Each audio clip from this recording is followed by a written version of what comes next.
Hi, this is Geo Jane and I have a video for you. This is a Geo drive-by video.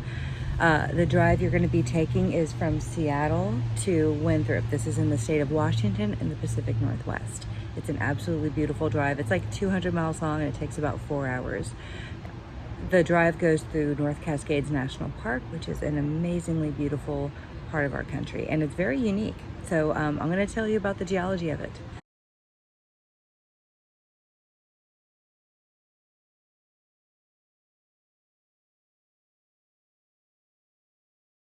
Big picture on our planet Earth, there's the crust, there's the mantle, and there's the core.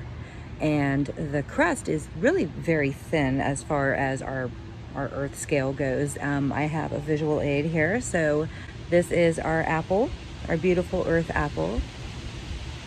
Now, if this was the Earth, the crust is basically the skin of the apple. That's how relatively thin it is on our planet.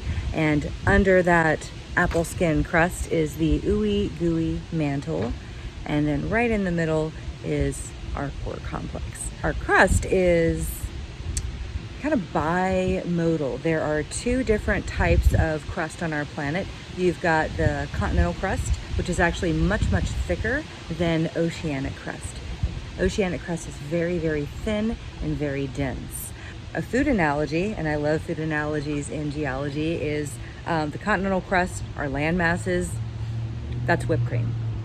The oceanic crust, the very dense, thin stuff, that's like chocolate ganache. That mantle underneath, the ooey gooey molten stuff, that's sort of like melted caramel. Sounds delicious. And it's fascinating because on the crust, it's broken up. It's broken into 12 major plates. And we happen to be on the second biggest plate on the planet. That's the North American plate, and it's enormous. We're near the western edge of it, and the eastern edge is all the way in Iceland. The southern end is somewhere down in the Caribbean, and it extends all the way up to the North Pole.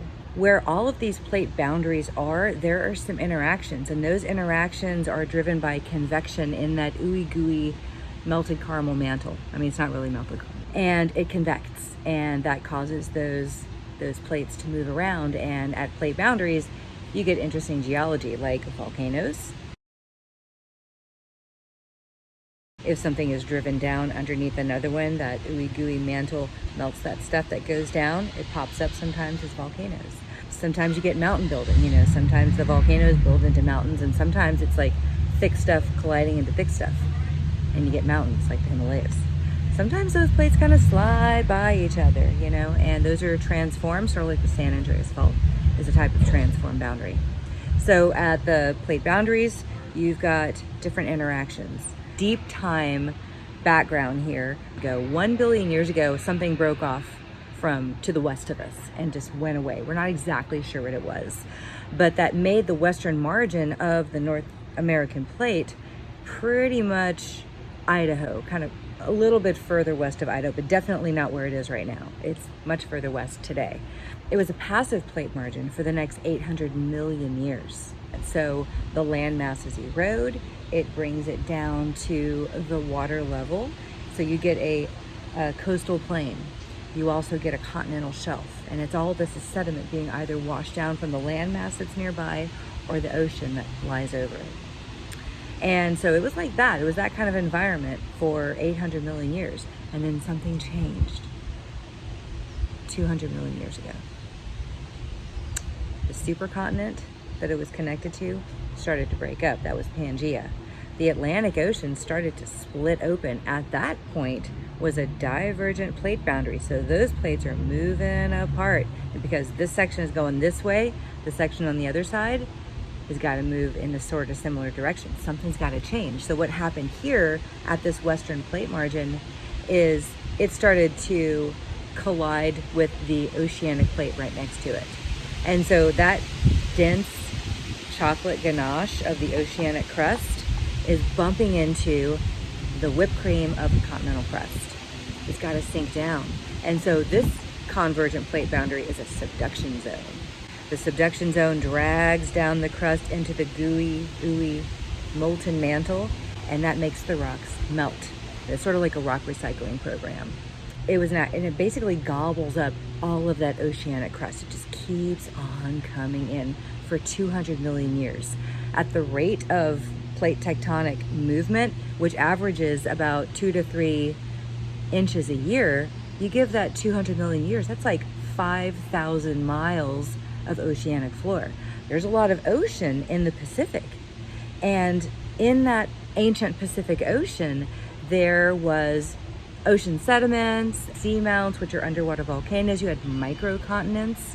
Microcontinent, think like New Zealand or the island of Japan, you know? So those are their own land masses with their own geologic processes. Things are eroding, things are getting deposited on that mini continent.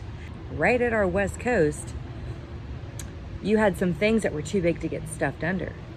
And so at the subduction zone, the material's going down, some stuff scraping off from the top, you get a trench and the stuffing in there.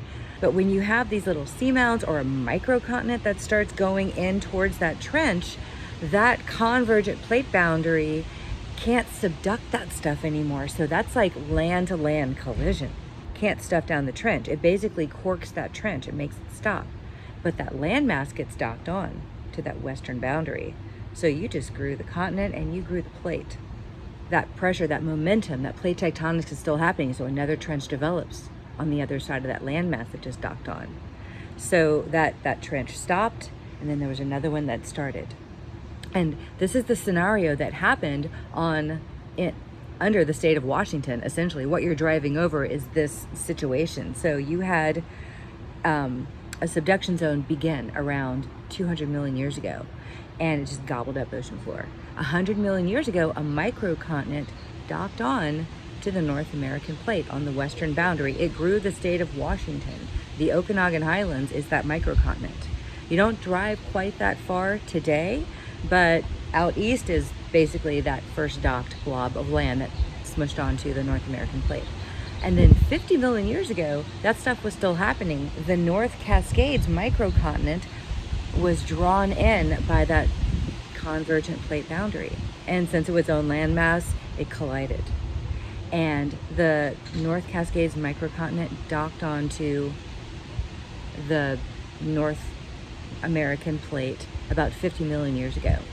And that's what you're driving over. And the subduction zone that's out on our west coast right now, the Cascadia subduction zone, came along with that microcontinent. Some of the things that happened because of that, those sediments that were on the North Cascade microcontinent, they got crunched in, squished, kind of like a closing accordion. And all those layers and sediments tried to get stuffed in those trenches that they were smushing onto.